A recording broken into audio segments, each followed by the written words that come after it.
Noong mga nakaraang linggo, binasa natin tungkol sa pagmamahal sa Diyos at sa pagmamahal sa kapwa. Naalala niyo? Diba sabi, ang pinaka-importante, pagmamahal sa Diyos at ang pangalawa at equal nito ay pagmamahal sa kapwa. Gaya ng pagmamahal natin sa sarili natin.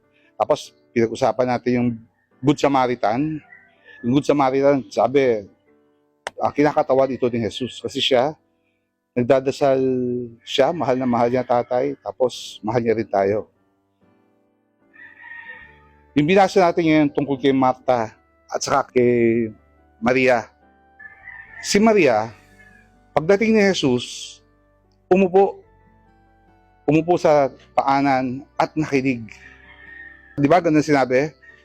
Sa atin, sa bahay natin, pagka may bisita tayong darating, may mga iba sa atin, pagdating ng bisita, upo ka, tapos kwentuhan. Di ba ganun ginagawa? Si Marta naman, ang ginawa pagdating ni Jesus, yung sinaing, yung ulam, yung itlog, yung tutulugan. Ganun ang ginawa.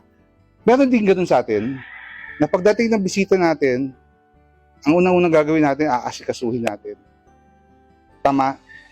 So kung titingnan nyo, yung ginawa ni Maria, ito yung pagmamahal sa Diyos, pagdadasal.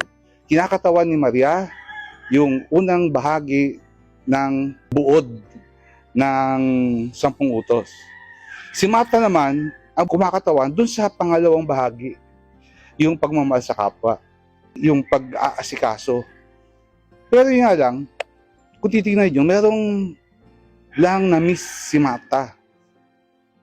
Ang sabi dito, you are anxious and troubled. Bakit? Kasi nakikita niya yung mali ni Maria. Sabi niya, tingnan mo naman ginagawa, nakaupo lang. Pero sabi ng Panginoon, yun yung tama, yung ginagawa ni Maria. So, kung titingnan natin, yung mga reliyoso, may tinatawag tayo contemplative order, meron tayo tinatawag ng missionary order. Ibig sabihin, merong mga kongregasyon na walang ginawa kundi pagdasal tayong lahat. At may mga kongregasyon na walang ginawa kundi mag-proclaim, lumabas, at magsilbi. Ganon din tayo, no? Ganon din tayo. May mga tao sa atin, may mga kasama tayo na pag kami dumating na bisita, kwentuhan. Yung iba, asikaso. Paano natin hahambing ito kay Jesus? Si Jesus, sa lahat ng ginawa niya, nung namili siya ng 12, anong unang ginawa niya? Nakipag-usap sa tatay. Pumunta siya sa ilang. Nung nagpakain siya ng 5,000, anong ginawa niya? Nagdasal din muna siya. Nung naglakad siya sa tubig, ganun din. Nung binuhay si Lazaro, di ba nagdasal muna siya? So napaka-importante nitong pagmi-meeting ng dalawang nagmamahalan. Pag-uusap, pakikinig. Lalo na sa part natin, dapat nakikinig tayo. Hindi tayo yung daldal lang ng daldal. Hingi tayo na hingi. Reklamo tayo na reklamo pagka nagdadasal tayo. Yung asawa ko, wala nang ginawa, kundi matulog maghapon. Lord, tulungan mo naman. Yung reklamo, hindi natin nakikita yung kabutihan. So, ano yung sinasabi ni Jesus na napaka-importante? Yung ginagawa ni Maria ay napaka-importante. Ito yung kilalanin ng ating Panginoon. Pakikinig, alamin natin kung ano yung gusto niya para sa atin. Sana ganun din tayo, no? Sa araw-araw nating pamumuhay, sana makikinig tayo sa mga sinasabi sa atin ng Panginoon. Ano ba ang mission ko ngayong araw na to? Ano ba ang kailangan kong gawin? Paano ko ba mapapakilala si Jesus, sa kayong tatay, sa ang Espiritu Santo, sa aking anak? Paano ko mapapakita ang pagmamahal sa aking asawa? Paano ko mapapakita ang mukha ni Jesus sa mga kasama ko sa trabaho? At magagawa natin yan, una kung makikinig tayo sa ating Panginoon sa pagdarasal.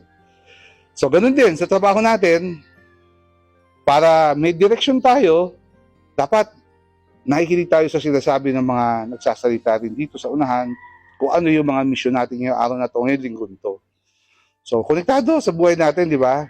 Pati sa pamumuhay natin araw-araw, kailangan natin makinig para alam natin kung paano natin isasabuhay ang araw natin. So, walang masama sa ginawa ni Marta, no? Kasi madalas nalalagay siya sa isang sitwasyon na parang nababatikos. na, uy, matang-mata ka naman, asikaso ka na, asikaso, kantuhan muna tayo. Pero actually, ang ginagawa ni Mata ay pakikipag-usap din sa ating Panginoon. Yun nga lang, medyo nali siya ng konti, nagre-reklamo siya. Pero yung ginagawa niya ay pagpapakita sa pagmamahal sa kapwa. Okay, good morning. Tapusin natin ang ating pagdinilay sa glory be, glory to the Father, to the Son, and to the Holy Spirit. As the beginning is now and ever shall be, world without end. Amen. At hingi tayo ng pagdarasal sa ating mahal na ina. Hail Mary, full of grace, the Lord is with you. Blessed are you among women, and blessed is the fruit of your womb, Jesus. Sa ngalan ng Ama, ng Anak, ng Espiritu Santo. Amen. Good morning. Good morning.